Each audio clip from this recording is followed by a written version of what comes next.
Dear listeners, welcome to The Curious Case. I'm Davis, your friend for quiet mysteries and louder truths. Tell me, have you ever heard a sound you couldn't explain? Maybe church bells at dusk, or a note that seemed meant for you. Where are you listening from tonight? Do those bells calm you or leave you uneasy? Now, let's begin where the choir sang too sweetly, and one voice never finished her note. St. Mary Mead lay quiet, Sunday morning, the kind of stillness that carries its own sound. Church bells drifted through the air, slow, steady, certain. Miss Marple trimmed her roses. Each snip echoed softly in the cool garden air. She paused now and then, listening. Habit, reflection, observation, then quick footsteps. Lady Bantry's hat appeared over the hedge before her face did, breathless, eyes bright with something to tell. "Jane," she began, half whisper, half excitement. "The choir, my dear. It's all anyone can talk about." Miss Marple set her shears down. "Oh?" "Yes," said Lady Bantry. "The new girl, Elsie Dunn. Heavenly voice. Joined just 3 weeks ago." A pause. "Pretty thing, too, but secretive.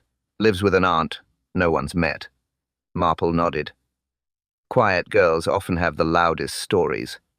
Lady Bantry leaned closer. "Except today she has none. Didn't come to practice." Marple frowned slightly. "Not ill? No word, no message. She simply didn't appear." The sentence hung between them.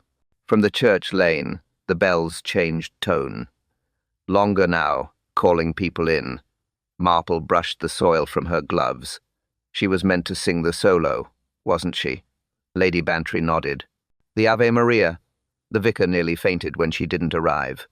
Marple gave a small smile. "He's dramatic, even without a mystery." Lady Bantry lowered her voice. "They say her ribbon was found by the organ. Red satin. Torn." "Torn?" Marple repeated. "Yes, as if caught on something." The air felt heavier now. Marple looked past the hedge toward the bell tower. Somewhere behind that sound something had shifted. "Perhaps she'll turn up after service," she said quietly. Lady Bantry shook her head. "Perhaps. But I have a feeling, Jane, this isn't lateness. It's absence."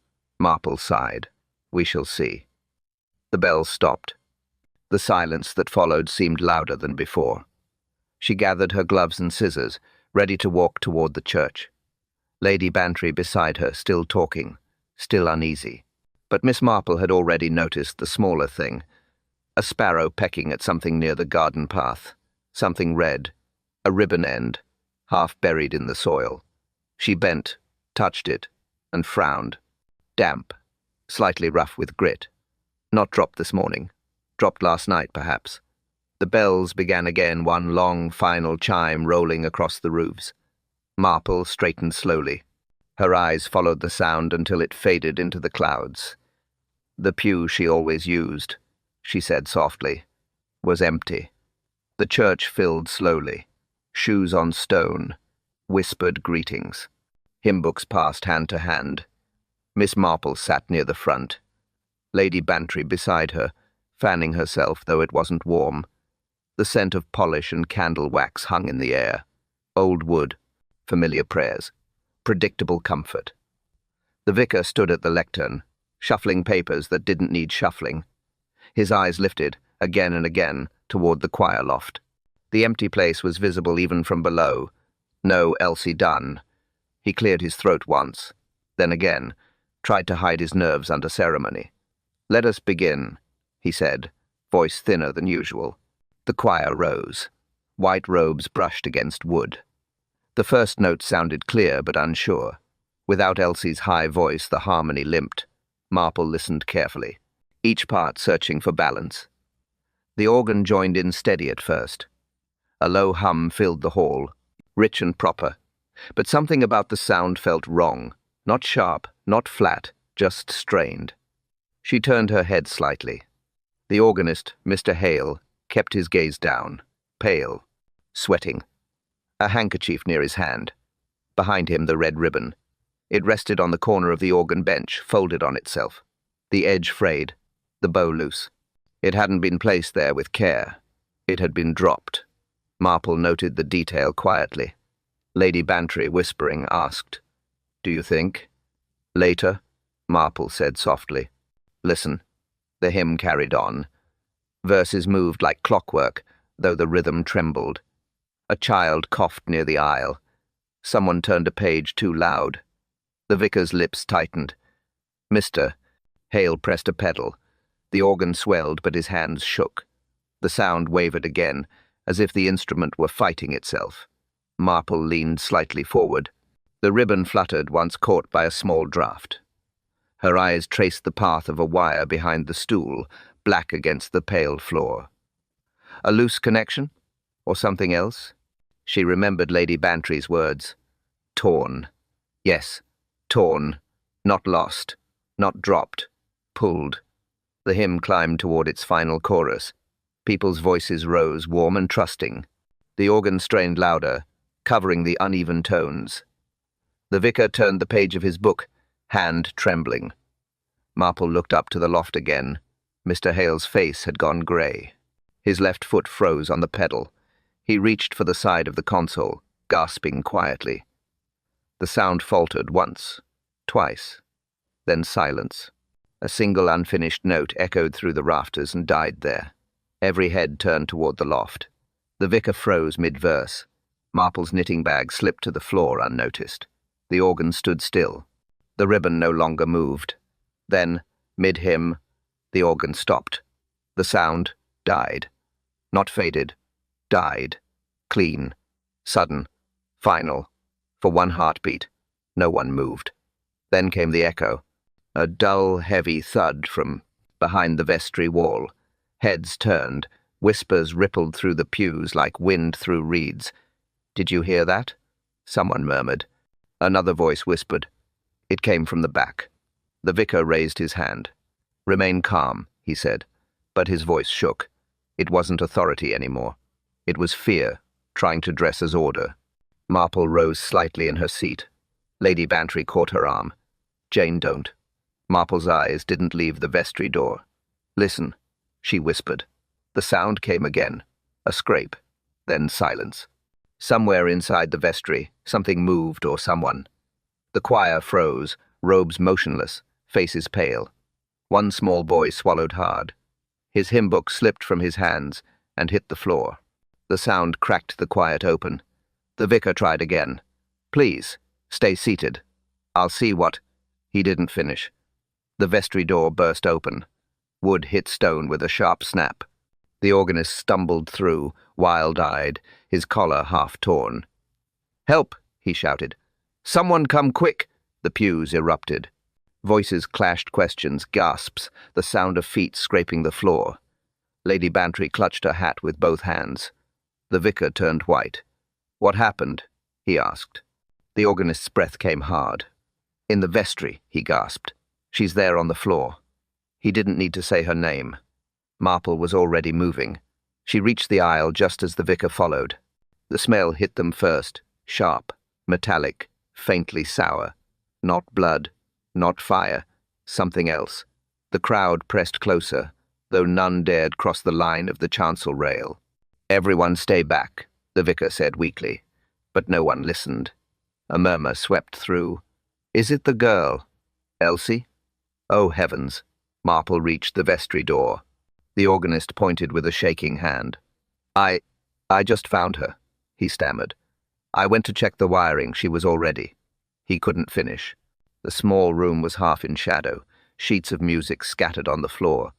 The oil lamp flickered on the wall, faintly hissing. Marple's eyes moved carefully. The curtain behind the organ bench hung slightly crooked. Its lower edge brushed the stone tiles. Something was wrong with that shadow. Too solid, too still. She stepped closer. Her sensible shoes clicked once on the tile. She reached for the edge of the curtain. The fabric trembled slightly in the draught. Lady Bantry's voice came from the doorway. "Jane, what do you see?" Marple didn't answer. Her hand paused on the fabric, her eyes fixed on the floor. Behind the curtain, a slipper protruded. Inspector Slack arrived 15 minutes later, still chewing.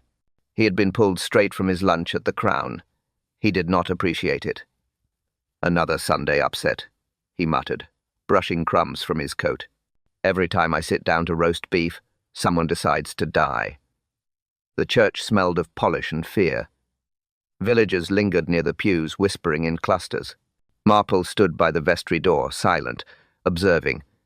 Slack strode in, notebook ready. Right then. No one touch anything. No one leave. Who found her? The organist raised a shaking hand. Me. I came in after the hymn stopped. Slack's eyes followed the line of the floor from the organ bench to the small body behind the curtain. He crouched, squinting. Burn marks on the sleeve. Scorched along the edge. He sniffed. Ozone, he said. Same smell you get from faulty wiring. He turned to the organist. This contraption ever spark before? The man shook his head. Never. I maintained it yesterday. Then it's a live fault. Miswired connection, maybe. Poor girl touched metal. He straightened, brushing his knees. Looks like a simple electrical accident. Marple's knitting bag rested at her feet. She didn't move toward it. Her eyes were elsewhere on the organ's leg, where a fine thread of smoke still clung to the wood. Slack followed her gaze. Yes, scorch marks. Probably shorted through the pedal frame. We'll call an engineer. He made another note, brisk and dismissive. Fatal shock. Instant. You can tell by the burn pattern. Lady Bantry wrung her gloves nearby. Inspector. The poor thing was only a child. 17. Slack corrected automatically. Practically an adult. Tragic, yes, but not a crime. He turned toward the door. We'll seal it until inspection. He didn't notice the ribbon. Marple did. It lay half under the organ bench, red satin dulled with moisture. She knelt, slowly, without touching it. Her gloved finger hovered above the fabric. Inspector, she said quietly. May I ask if water was used here recently? Slack frowned. Water? Yes. The floor is damp. He looked down. Leaky pipe, maybe. Old building. He shrugged. Marple's expression didn't change. She reached for her handkerchief and pressed it lightly to the stone. It came up glistening. She held it close to her nose, discreetly. Slack continued talking to the constable, half irritated, half satisfied. Tragic, yes, but open and shut. We'll confirm with the coroner. Marple's gaze drifted again to the ribbon. It was wet, darker at one end, and the smell faint but sharp. Not just water. Something else. Slack closed his notebook. Right. I'll send word when we're done here. He turned to go. Marple stayed kneeling, thoughtful, eyes on the puddle beneath the stool. It wasn't ordinary damp, and the faint tang in the air unmistakable. It smelled of vinegar. The church had emptied. Only the echo of feet remained. Inspector Slack had gone to file his report. Miss Marple stayed behind. She moved quietly through the vestry. Her shoes made soft sounds on the stone floor. Nothing dramatic, only small details waiting to be seen. The air felt still. The faint tang of vinegar lingered near the organ. The smell clung to the pedals, faint but stubborn. Marple took her small torch from her bag. Light swept across the floor. There, tiny grains caught the beam. She crouched. Salt. Not dust. Not plaster. Crystals sharp under her glove. She ran a fingertip through them, watching them scatter. No reason for salt to be there. None at all. She followed the line of the organ wires. One black cord stretched toward the wall. Its rubber sheath frayed near the base. Fresh tear. Clean edges. The plug at the end looked wrong. 2 brass pins intact. 1 missing. The earth pin. Gone. She frowned. A fault, perhaps, but too neat to be an accident. The puddle beneath the bench had thinned. Still damp, though, enough to darken the stone. She touched it again with a tissue. Same faint smell. Vinegar and something coarse. Salt water, she thought. A conductor. Lady Bantry's voice broke the silence. She had slipped back in, unwilling to stay away. Jane, she whispered. It's dreadful. Truly dreadful. Marple stood slowly. Quite so. Lady Bantry glanced toward the curtained corner. She was frightened yesterday, you know. I remember it now. Frightened? Yes. She came to the house to return a raffle book. Her hands shook when she spoke. Marple looked up, alert. Did she say why? Lady Bantry nodded faintly. She said someone was listening through the walls. I laughed, thought she meant gossip, but she looked serious, terrified almost. Someone listened, Marple repeated softly. Yes, her very words. Then she left before tea, said she mustn't be late for practice. Marple's eyes moved again toward the organ. Someone had been here before her. Someone who knew how sound and electricity could travel through thin walls. The frayed cord, the missing pin, the salt, and the vinegar. All small domestic things. But together, something. Intentional. Lady Bantry crossed herself. Jane, do you think? Marple stopped her gently. I think we mustn't speak too soon. But I believe this church held 2 listeners yesterday, one who sang and one who planned. The torchlight caught the corner of something red. Marple turned. The ribbon again. Still on the floor, half hidden beneath a loose hymn book. She lifted it slowly, careful not to smudge the fabric. It was damp still, and heavier than it should be. She rubbed it lightly between her fingers. A roughness. Something hard inside the silk. Marple touched the red ribbon, and felt grit between the threads. Inspector Slack returned before evening. He looked tired, irritated, and hungry. His hat was crooked, his mood worse.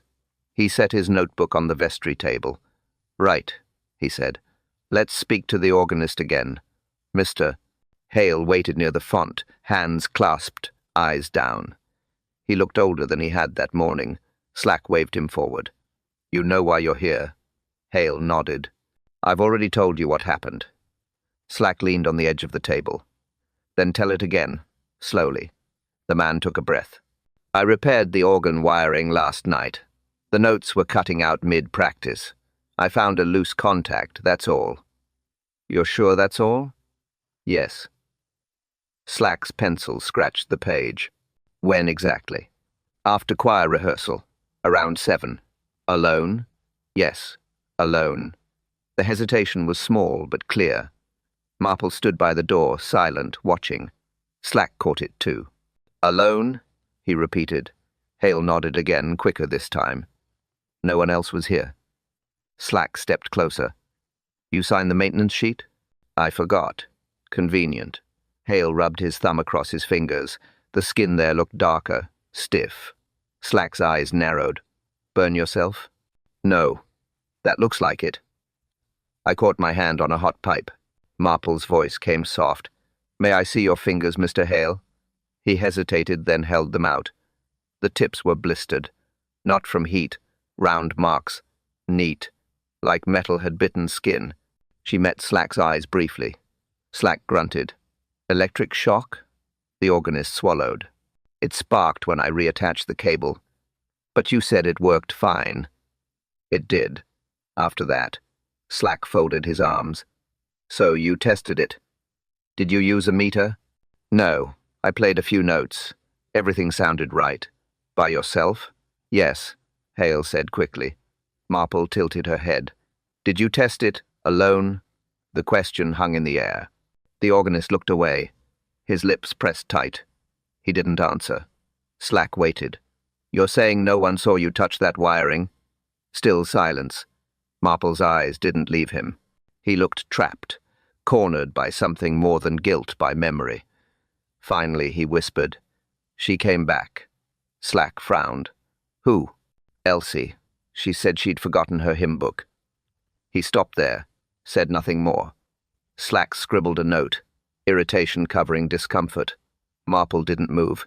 She watched the man's trembling hands, the tiny burns, the fear behind his quiet voice. Something in his pause told her everything she needed. He knew more than he dared speak. He was hiding something not from the police but from himself. The room went still again. Only the hum of the overhead light remained. His silence hummed louder than any organ pipe. The caretaker was called in next. Old Mr. Webb. Hands cracked from polish and soap, smelled faintly of dust and candle wax. He stood near the vestry table, hat in hand. Didn't think I'd be needed, sir, he muttered. Slack nodded. You were the last to lock up? Yes, Inspector. 8:30, same as every Saturday. Slack leaned forward. You see anyone? Webb hesitated. His boots scuffed the floor. I did, sir. The girl. Miss Elsie Dunn. Marple looked up. What time was that, Mr. Webb? Closer to 9. I was putting away brushes. She came down the side path, carrying her hymn books. Alone? She was when I saw her, but she went straight into the vestry. Slack made a note. And then? Webb's face tightened. I heard voices, not long after she went in. Raised voices. Man or woman? One man. Deep voice. Angry-like. I couldn't make the words. Slack's pencil paused. You're sure? Yes, sir.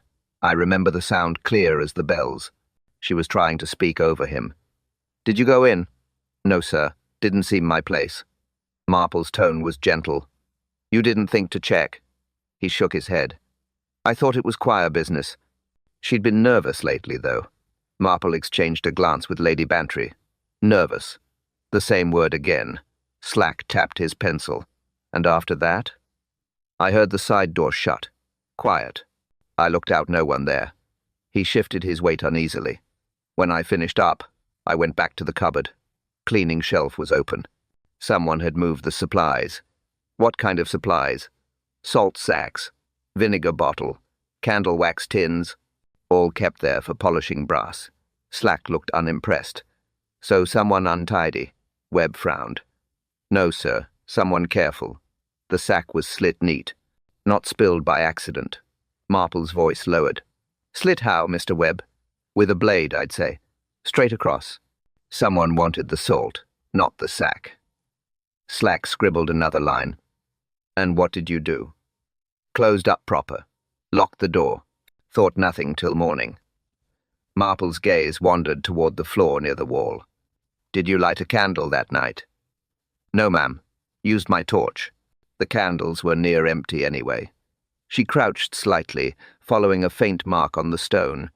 A dull spot where something had hardened. She touched it with her glove, felt a smooth ridge. Slack noticed. What's that? Marple didn't answer right away. She held her finger close to the light. It gleamed faintly. Wax, she said. Webb nodded. I thought so too. Found a few drops when I swept up this morning. Slack sighed. So she comes late, argues with a man, and someone spills candle wax. That all? Yes, sir. That's all I know. Marple straightened. Her eyes traced the line of the floor where the wax trail began. It led straight toward the organ stool. And on the floor, faint wax dripped onto stone. The church was silent again.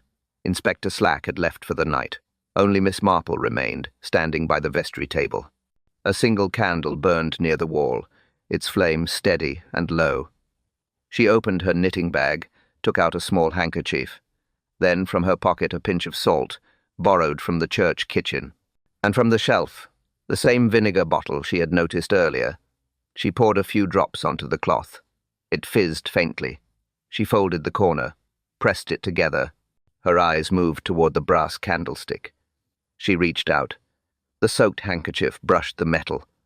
A faint spark leapt tiny, quick, sharp. She didn't flinch. She only whispered, "A conductor." Her gaze lingered on the organ bench. The wiring trailed beneath it like a web ordinary to any man, meaningful to her. The same pattern she once saw at a lecture, the principle of grounding misused. Salt and acid, metal and moisture, a perfect path for current. Someone had made sure of it. Not accident. Not neglect. Design. She turned her eyes to the wall switch beside the pews. Old brass. Worn smooth by years of hymns and habits. Her fingers hovered above it. Then she looked back at the organ bench. A single wire ran between them, looped neatly behind the paneling. Too neat for age, too new for routine repair.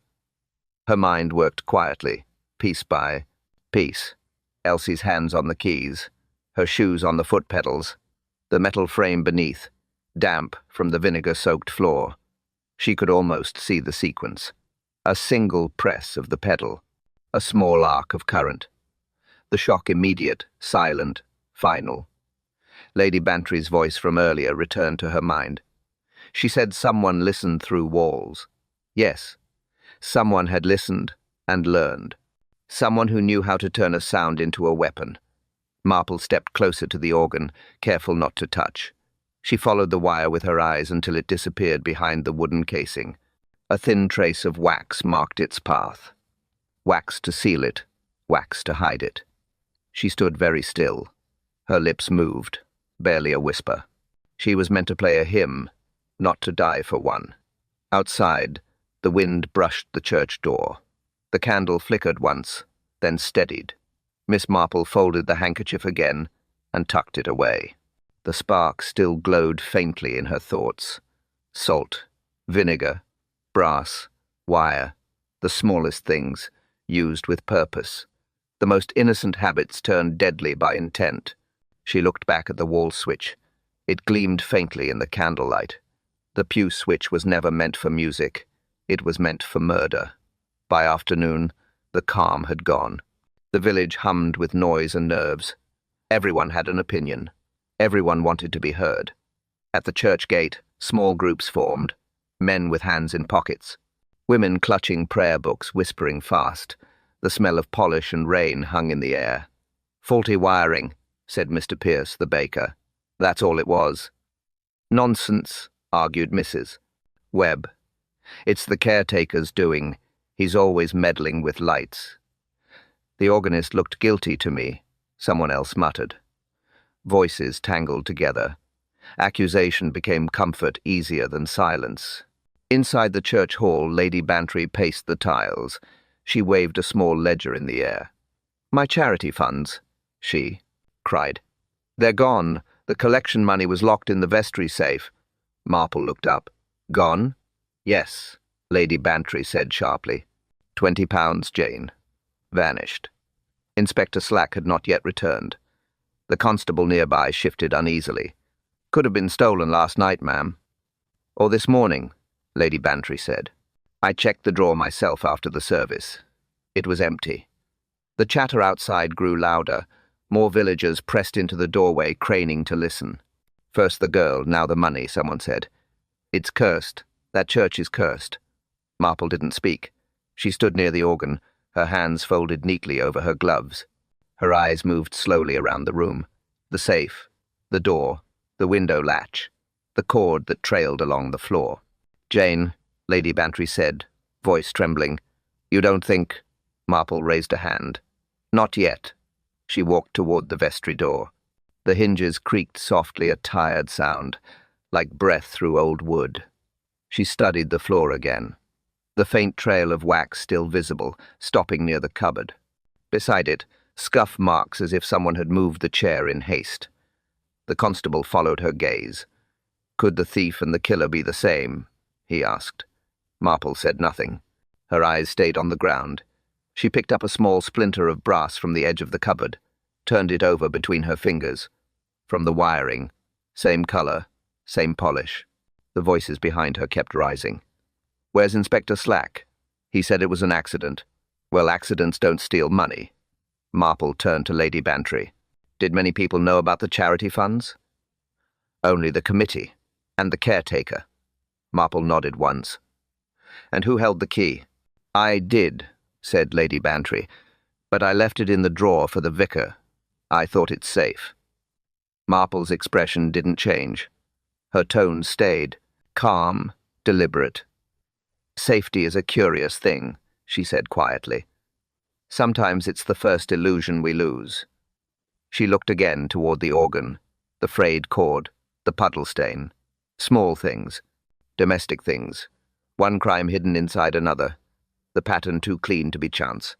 The church bell struck 4. Its echo drifted across the nave. Marple's voice came soft beneath it. "2 crimes," she said, but one hand behind both. The sky dimmed by late afternoon. Light slanted through the stained glass, pale and cold. The church was nearly empty again. Only Miss Marple, Lady Bantry, and the constable remained. Then came the sound of footsteps, quick, sharp, deliberate. The door opened. Postmistress Agnes stepped in, clutching something in her hand. "Miss Marple," she called softly, I've just found this. Her voice trembled with importance. She held up a torn envelope. The choir girls were sorting hymn books. This was tucked inside one. Marple moved closer. The flap of the envelope was ripped clean off. On the back, smudge of wax and a faint trace of ink. Where exactly? Marple asked. In Elsie Dunn's book, Agnes said. Number 38, the one she always used. Lady Bantry's hand flew to her chest. Oh, heavens, what does it say? Agnes hesitated. I wasn't going to read it, but under the circumstances. She unfolded the paper slowly, careful not to tear it further. The writing was small, hurried, slightly pressed through from a heavy pen. Marple leaned in. The constable craned his neck, trying to see. Meet me by the fuse cupboard after practice. Agnes read aloud. No greeting, no closing line, just that single sentence. The constable frowned. Fuse cupboard? Lady Bantry nodded. Behind the vestry, near the heater switches. Marple's eyes narrowed. The very cupboard where she had found the wrong fuse wire. Agnes turned the note over. At the bottom, 2 letters, written firm and dark. E.M. Slack was gone, but his voice might as well have been there. He would have said, someone's initials, nothing more. But Miss Marple knew better. In small places, initials were as unique as fingerprints. She read the letters again. E.M. The ink had bled slightly, as if written with nervous pressure. Not love, not affection, urgency. She asked quietly, Agnes, who handled the hymn books this morning? All the girls, ma'am, except Elsie, of course. And the vicar? He left before the practice began. Who else? Agnes thought. The secretary, Miss Merrin. She checks attendance every Saturday. Marple's voice stayed calm. Did she see you find this note? No, ma'am. I came straight here. Good, said Marple softly. Then keep it that way for now. Lady Bantry whispered, Jane, do you think... Marple cut her off gently. I think this note was never meant to be found. She took the envelope, folded it, and slipped it into her bag. Her expression changed almost imperceptibly, curiosity, then certainty. She turned toward the vestry door again, where the faint scent of vinegar still lingered. The fuse cupboard, the salt, the wire, and now, a message. She read the initials once more, barely breathing the words. E. M. Her eyes widened. Only one person in St. Mary Mead, with those initials. Miss Edith Merrin arrived just after tea. Hat neat, gloves spotless, expression calm. She walked like someone who trusted order, every step exact, every movement small. Inspector Slack met her at the vestry table. He had the letter in his hand. Miss Merrin, he said, you handled the choir lists? Yes, Inspector. Every week. Attendance, schedules, even the bills for wiring repairs. Her voice was smooth, tidy like her handwriting. No hesitation, no warmth either. Slack nodded. You know Miss Dunn? I did. Quiet girl. Reliable. You saw her last night? No. She left before I did. Slack leaned back. We have a note. Found in her hymn book. Miss Merrin tilted her head. Oh? It asked her to meet someone. By the fuse cupboard. A pause. Then a small smile. That's rather dramatic, isn't it? Marple watched from the side. The smile came too fast, too practiced. Lady Bantry noticed it too and shifted uncomfortably. Slack held up the paper. These initials. Miss Merrin, E.M. You'd agree they're yours? She looked once, then back up. Common letters, Inspector. Many could share them. Not in this village, he said quietly. Miss Merrin smoothed her skirt. Surely you don't think I... Slack cut her off. We think nothing yet, but facts are facts. Her eyes flickered for just a second. Then the composure returned. Then, allow me to give you another, she said. The fuse cupboard was unlocked yesterday by the caretaker. He told me himself. Slack grunted. That true, Marple? Possibly, she said softly. But locks can be opened by more than one key. Miss Merrin turned, her chin slightly higher. If you'll excuse me, I have parish accounts to balance. Slack blocked her way. One more thing. You signed off the wiring bill last week, correct? Yes. Yet the organist says he bought extra wire out of pocket. How's that? Her answer came quick. I reimburse small expenses monthly. Marple stepped forward now. Her voice was kind, almost gentle. Your work must keep you busy, Miss Merrin. So many lists, so much writing. Yes, Miss Merrin replied cautiously. Marple nodded. Pencil or pen? Pencil, mostly. She smiled again too quickly. Marple's eyes dropped to the woman's gloves. Cream-colored, new. On the right one, near the thumb, a faint dark stain. Small, grey. She tilted her head slightly. Graphite, she murmured. Slack frowned. What's that? Pencil lead, Marple said quietly. Fresh, I'd say. Miss Merrin folded her hands, hiding them too late. Her lips pressed together. No words came. Marple said nothing more. Only watched the nervous shift of her fingers, the small smudge that spoke louder than any answer. It was the same mark she had once seen before, on a killer's hand. The key to the fuse cupboard hung by the vestry door. Miss Marple asked for it quietly. The constable hesitated, then handed it over. Inspector Slack said no one should touch anything. I shall not touch, she said, only look. She crossed the room. The air smelled faintly of dust and cold wax. The lock was old, brass, slightly corroded. A bead of candle wax sealed the hasp. She bent closer. Unbroken, untouched since last night. Her finger traced the edge of the wax. No scratch, no new mark. Lady Bantry watched from behind. Jane, what do you expect to find? The truth, Marple murmured. She held the key to the lock, turned it slowly. The wax cracked with a small, dry sound. The door opened with a sigh of stale air. Inside darkness, a faint metallic smell. Marple switched on her small torch. Light spread across the shelves. Fuses, switches, coiled wire, all looked proper, until her beam caught something that shone too bright. A spool of wire. New, too new, silver bright, untouched by dust. She picked it up with her handkerchief. Slack's voice echoed in her mind. Faulty wiring. Accident. She knew better. This wire wasn't the same as the others. Finer, softer. Wrong gauge entirely. She compared it to the installed fuse. Different thickness. Too thin for the load. It would have overheated instantly. It had been swapped deliberately. She whispered the word aloud. Deliberately. Lady Bantry stepped closer. Couldn't it just be a repair? Marple shook her head.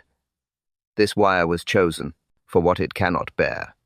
The torchlight moved again, across the shelves, across the dust. Then she paused. A faint shimmer caught her eye. Tiny white flecks. She brushed her glove lightly along the surface. Grains scattered and clung to the fabric. She rubbed them between her fingers. Dry, sharp, familiar. Not dust, not plaster, salt. Her eyes lifted slowly toward the wall switch beside the cupboard, the one that controlled the organ circuit.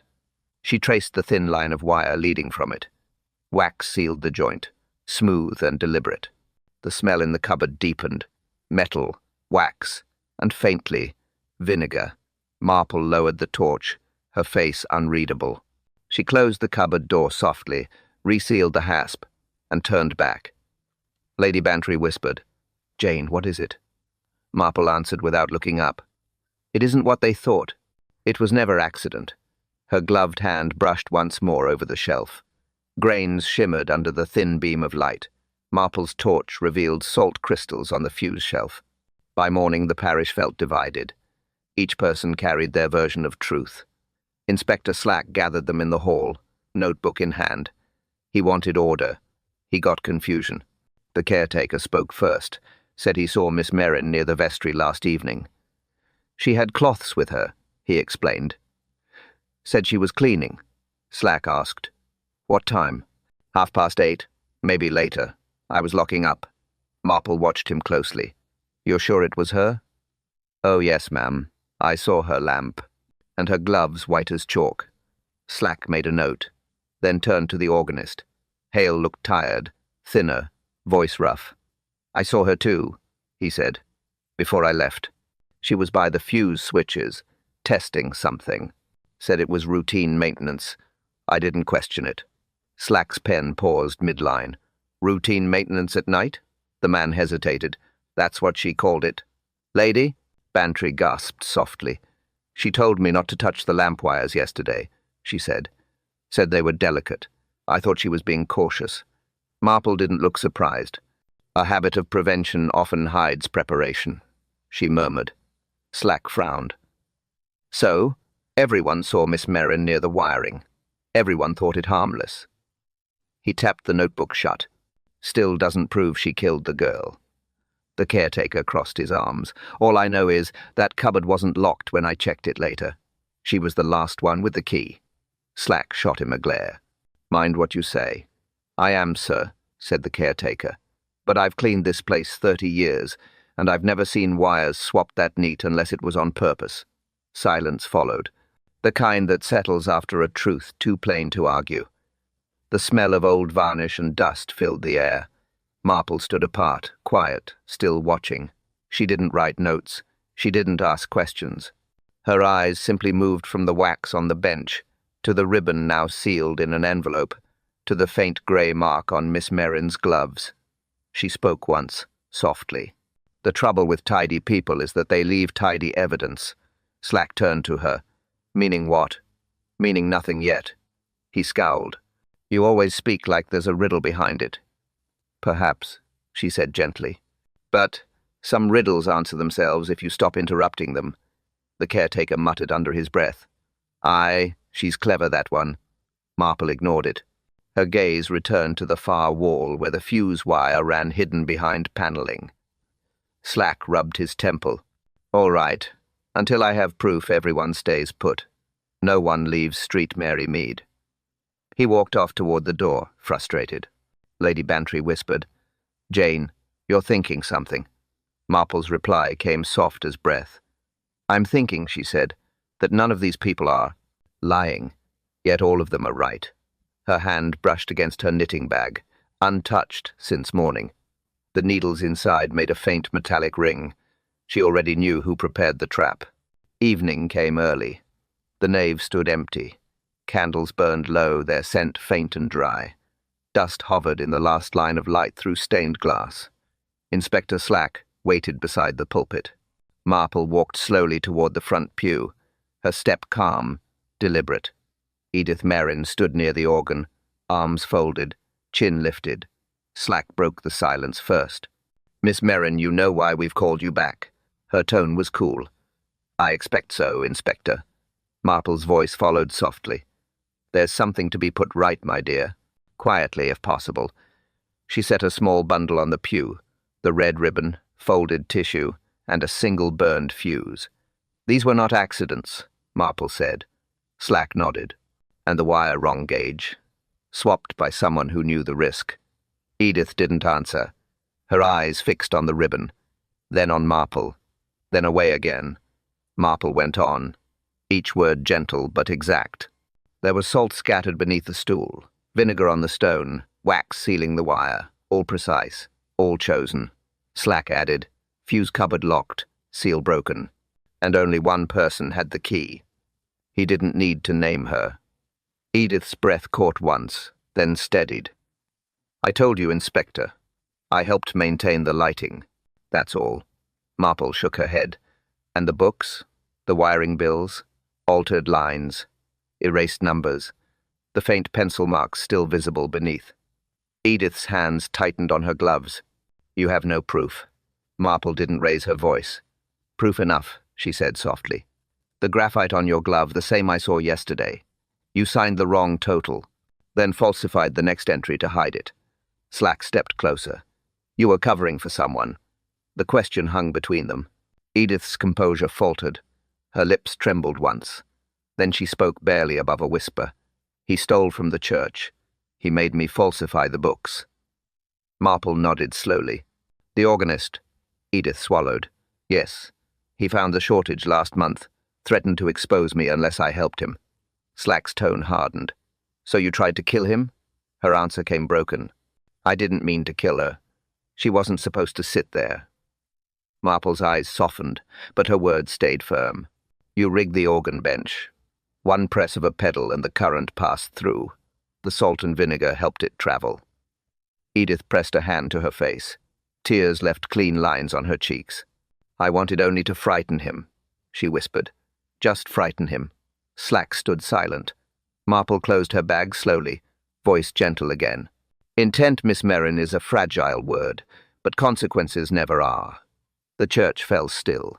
Only the faint creak of the timbers broke the silence. Edith raised her head at last. She looked up, tears on her face, and the truth spilled like light through glass. The confession came slowly. No one rushed her. The air itself seemed to hold its breath. Edith Merrin stood near the front pew, hands clasped tight. Her voice trembled, then steadied. I wired it myself, she said. Last night, after choir practice. Inspector Slack didn't speak. Marple only nodded once, encouraging her to go on. He was blackmailing me, Edith continued. Mr. Hale, the organist. Her tone cracked on the name. He found out about the money, the missing £20. I only borrowed it. I meant to replace it. But he said he'd tell the vicar unless I did what he wanted. Slack's jaw tightened. Wanted what? He wanted more. Always more. First the money, then my silence. She looked away. He said I owed him my good name. Marple's eyes softened. And you believed him? Capable of worse. Edith nodded. I did. He had that way, gentle in public, cruel in corners.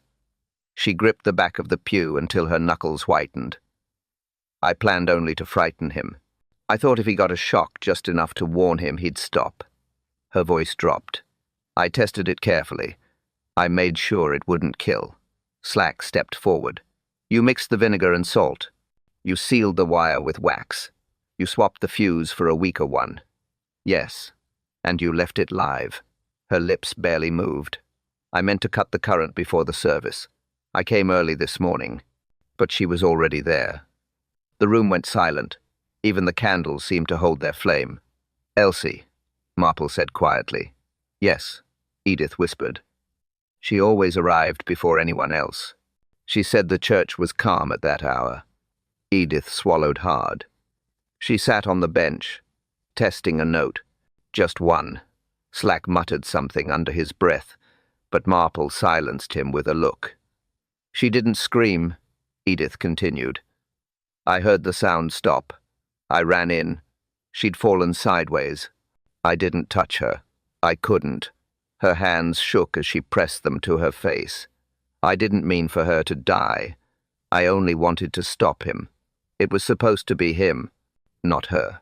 Marple lowered her eyes. No anger, no triumph, only the heavy quiet that follows truth. She spoke softly. Revenge is like a live wire, Miss Merrin. One never knows who will touch it first. Edith's tears fell freely now. They'll hang me for it. Marple shook her head slightly. No, but you'll carry it, which is sometimes worse. Slack closed his notebook. The sound was sharp, final. Outside, the bell struck 6, the echo soft and distant. Marple looked toward the organ, silent once more. A single ribbon of red still hung from its corner.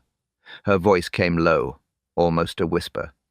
In trying to silence sin, she had silenced an innocent song. Morning light slipped through lace curtains. The kettle hissed. Miss Marple poured tea. Lady Bantry sat opposite, still shaken. Awful business, Lady Bantry murmured. That poor girl. Marple stirred her cup slowly. Tragic, but not surprising. How can you say that? Marple looked up. Because evil seldom arrives as thunder, my dear. It creeps in quietly, through habit. Lady Bantry frowned. Habit? Yes. A cloth for cleaning, a pinch of salt, a drop of vinegar. All harmless, until someone gives them purpose. She set her spoon down. We fear passion, but we ignore order, and that's the greater danger. Lady Bantry sighed, to think she meant only to scare him. Revenge always starts that way, Marple said gently. with reason. Then reason fades. The kettle whistled again, softer this time. Steam rose between them, blurring their faces. Marple leaned back. "Murder, my dear," she said quietly, "rarely comes from rage. It comes from order." Disturbed. Neither woman spoke after that. The sound of the spoon tapping against porcelain faded. Outside, the air was still. Even the birds waited. And somewhere beyond the garden, the church bell tolled once. Davis's voice returns, calm, familiar. "Could you have guessed before Miss Marple did?" A pause. The ribbon, the vinegar, or the fuse which clue gave it away. He lets the silence breathe. "Tell me in the comments, my friends." I read every theory, every guess. Soft kettle sound fades in the background. Faint hiss, steady rhythm. Did you suspect Edith Merrin? Or did you think it was the organist all along? He chuckles quietly. The truth always hides in plain sight, doesn't it? Steam rises, the sound of a teacup set down. "Don't forget to subscribe," he adds warmly. Tomorrow's mystery is already steeping. The final words come soft, deliberate. Tomorrow, another kettle will boil, and another quiet crime will whisper through St. Mary Mead. Music fades. The bell tolls once. Then silence.